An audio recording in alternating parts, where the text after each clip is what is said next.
A man who encouraged Islamic extremists to target Britain's Prince George has been convicted in the UK. Let's go straight to London. Nina Dos Santos joins us now with the latest on all of this.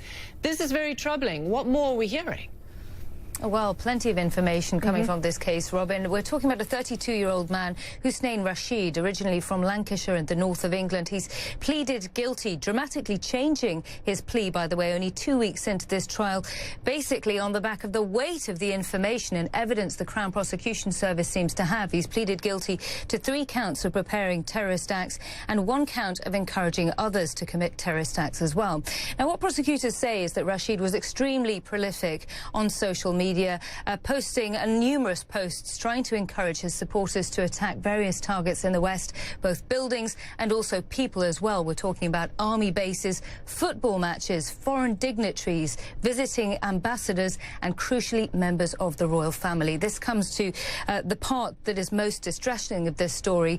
Prosecutors say that back in October of last year, just 1 month after young Prince George, then aged 4, had just started school, Rashid is accused of having posted an image on the secretive messaging app Telegram on a channel that was followed by many people that he ran, a channel called the Lone Mujahid.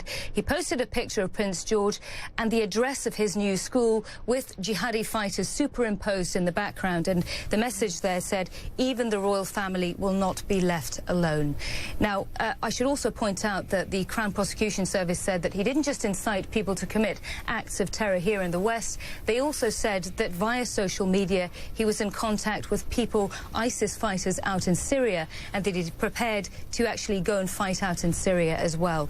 He's due to be sentenced on June the 28th and will probably spend a long time behind bars, according to those prosecutors. OK, so let's just focus on Prince George. I mean, he will be king one day. What does this mean? Have we heard anything from the royal family? Has his security been ramped up?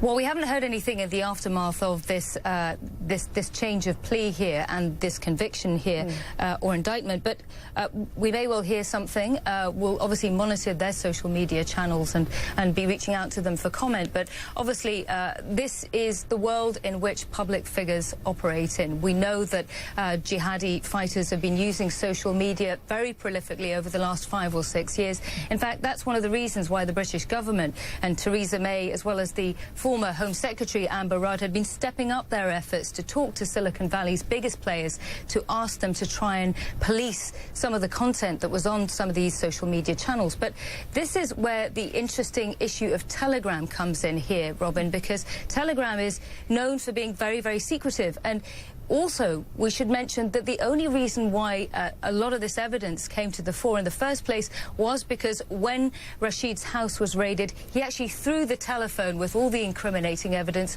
over the back fence of his building, and it ended up in an alleyway, and police officers were then able to intercept some of those messages. But had they not found that crucial device, they may not have had all of this material that they needed to convict him today.